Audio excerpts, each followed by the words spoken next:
it's got to be something like advertising. The advertisers know that you have to be affected by an ad, 5 or 7 times, something like that, before you're going to give it any credence, before you decide to buy something.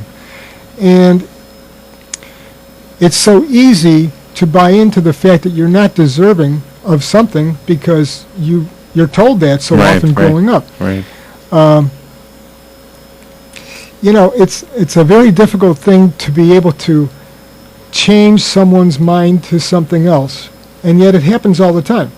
Well, you can't change somebody else's mind, but the good news is that person can change his mind or her mind. Exactly. You can influence other people. Right. And we do that all the time. We influence each other, and hopefully to the benefit, but sometimes not. That's why when I was thinking about how to introduce you, I didn't want to say this was a powerful little book, because the truth is, the book is just paper. A book is just ink and paper, and the power is really within the person reading it. And that sounds so Oprah-ish, doesn't it, Robin? Yes, it does. But you got to admit that that's the truth when Oprah says that, or when anybody says that, and it goes way back. This is something that is thousands of years old, and many people have said this, including Jesus. And I don't like to quote because I'm terrible at quoting verbatim from the Bible, but those who are biblical scholars, they know what I'm talking about. And one thing I wanted to ask you, though, is this, that one of the theories that you didn't necessarily touch on in this book is something that I've heard from, I guess it was in The Secret, where they're talking about if you say, oh, I hope it doesn't rain, or I don't want my bicycle to be stolen, or I don't want to catch a cold, like those I don't want to's are actually attracting those things to you. Yes. Do you agree with that? Oh, yes, absolutely. Asking you shall receive. Ask believing and you shall receive is the way that I've really always heard it. Yeah. Is if, regardless of what you're thinking, that's what you're asking. So if you're asking for an accident not to happen because you really have to be on your way to this particular event function, right, and you're concerned about getting there, well, that concern is causing you more grief. At the very least, even if it doesn't cause you the accident, it certainly causes you a stressful morning, or a stressful ride. That's true. That's true. So if you're, whatever you're thinking is what you're asking. So that's where it's important to take control of your thinking. So tell us some stories, Tony. I mean, how did you get to grasp this? Have you always grasped this, and have you used it in your own life in some stories that you can tell us? Like, do you have a mansion on the hill that you envisioned or something like that? Do you do affirmations? Do you do that? Yes, I do affirmations, and stories. Okay. Everyone comes to wherever they're at in life based on what their thinking was to that point. Okay. I probably became aware in 1978 when I started doing yoga. Before that was martial arts, and I didn't know you were supposed to start with peace and health first, like a lot of us. Probably, and my belief in all of this became very strong back in the early 80s, and it dwindled. It goes up and down. Like most of us, we get involved in something, back and forth.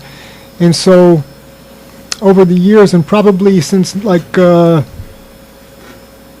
1997, I became more aware of the subject and embraced it more. It's really difficult for all of us to believe that we have this kind of power. This kind of power means to be able to have what you want in life. It's like the old rub the lantern kind of thing, and you get your wish. Well, it's not 3 wishes. It's every day of your life. It's what you really want to have purposely, consciously, to have happen. And this is how you succeed. So I had gone through my ups and downs and, lost a lot of stuff and didn't realize I was being a loser. And most of us really don't want to even admit to that until you start to see, well, I had this and I don't have it anymore. I had this and I don't have it anymore. And then somebody tell me that asking you shall receive. Now, isn't that supposed to be a promise from God? Isn't that supposed to Sure. be something? So why would God lie to you? Exactly. If anybody is going to lie to you, it's not going to be God. Okay? So if you have that belief that you are in charge of your life, things are just going to happen for you because of that. And we were talking a little bit earlier about how things continue to happen, and I think you started the conversation with law of attraction.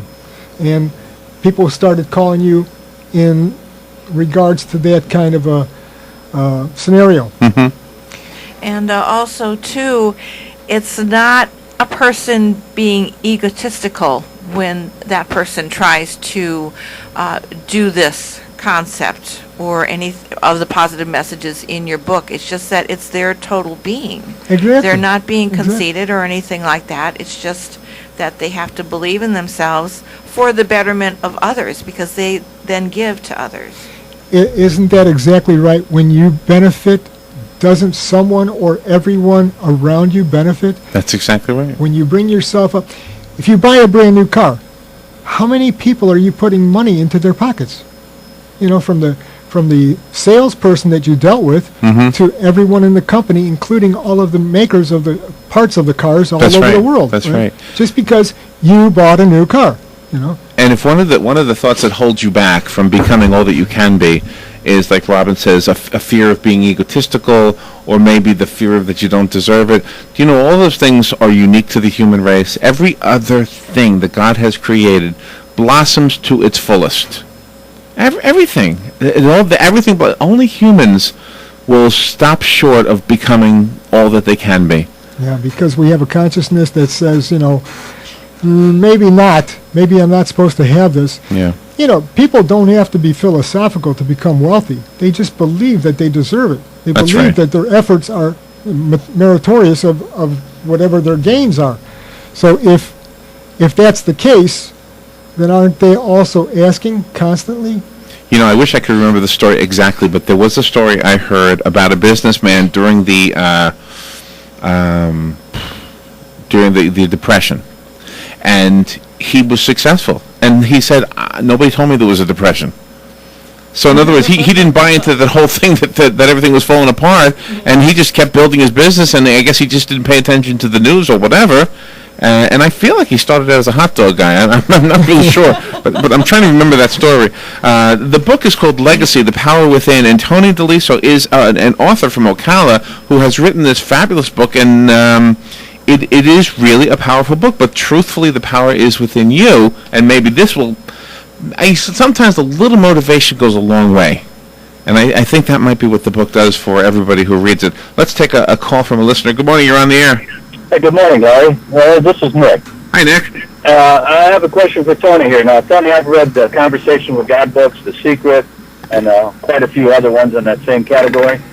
How would I benefit by reading your book? Well, really, it's not just one book that's going to do it for you. You really have to recognize the fact that you are in control of your life. And Right. what you believe is what you're going to attract.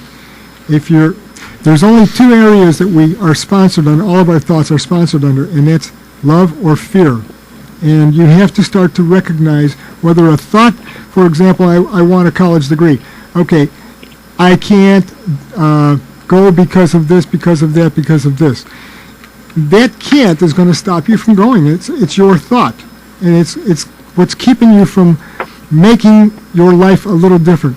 The idea is change your thinking to recognizing what your beliefs are, and then believe for your best, and see what your life changes to. Yeah, I think what Nick is saying basically, and correct me if I'm wrong, Nick, is that you've already embraced the concept. How is this book going to add more to what you've already embraced? And my answer, since I've looked at the book, is that there are little nuggets, just little nuggets. This is what you're going to get out of it. Little nuggets that the other books didn't have.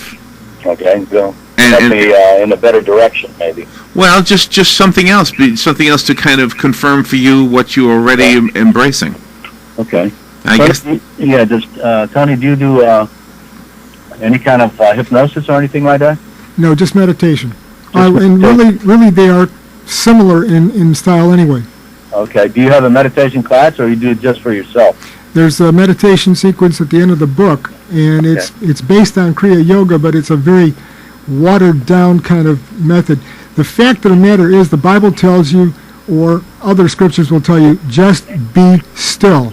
Being still gives you the opportunity to think about your thoughts and to recognize what might be fear-based and what might be, love-based.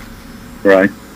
And, So I have a little trouble with meditation because I'm in business for myself, and I've constantly got problems I got to take care of, so things keep running through my mind. Do you have any suggestions for me to be able to be still and quiet, or I can concentrate? there's 7 steps to goal setting in the book, and it's very academic. Uh-huh. All right. And they will give you the steps I think you need in order to help you to stay focused on what it is you want to accomplish. Okay, great. You didn't by chance give Larry a book, did you? Yes, he did. Any chance I can put my name on I it? will put your name on it, Nick, all right?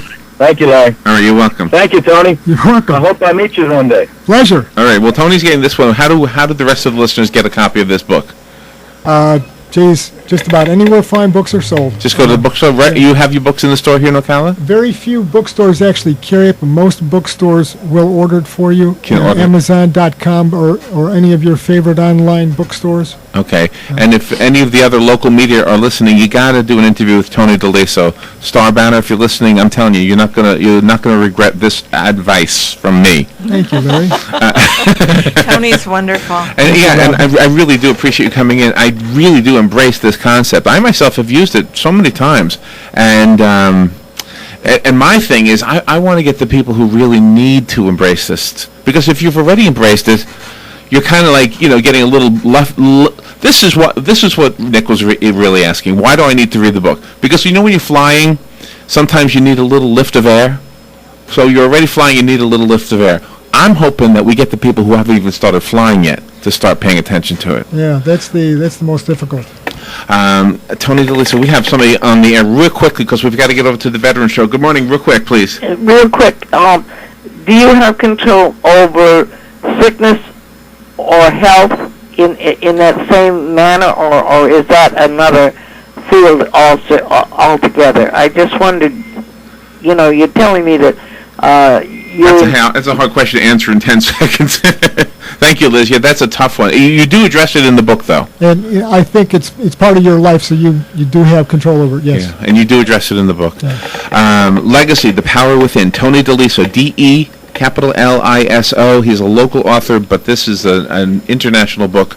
Thank you, Tony, for coming in here today. Thank you very much. Nice to meet you, by the way. Pleasure. Thank you for coming Robin. in. All right, we'll take a break, and when we come back, Hank Whittier will be in the studio with Veterans News. This is News Talk 1370 WOCA.